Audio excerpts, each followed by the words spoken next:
Tulsa has a rich railroad history, some of which is on display at the Route 66 Village in West Tulsa.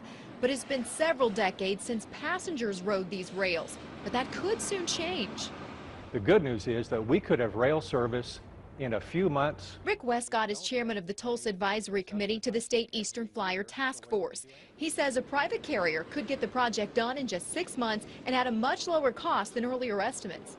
Our initial figures were $120 to $150 million to have the job completed. But we talked to a private company who is in the business of doing this, and they say that they can repair the track, bring it up to passenger standards, and will provide the service and provide the trains for a state investment of only $50 million.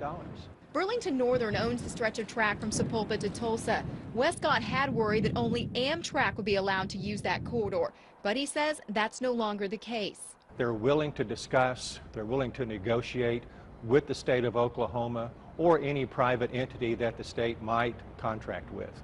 So what we thought was going to be a big problem is not. I grew up in a railroad family. My dad, granddad, and great-granddad, all three were railroad men. And I had a chance to work on the Frisco Railroad for a couple of summers back in the early 1970s. So Mike Massey's family history is steeped in the railroad. He's even leading the restoration of the trains at the Route 66 Village. He hopes to see passenger service once again become a reality for Tulsa. it's part of my past, and I would like for other people to experience the thrill of riding a train like what I got to enjoy as a child.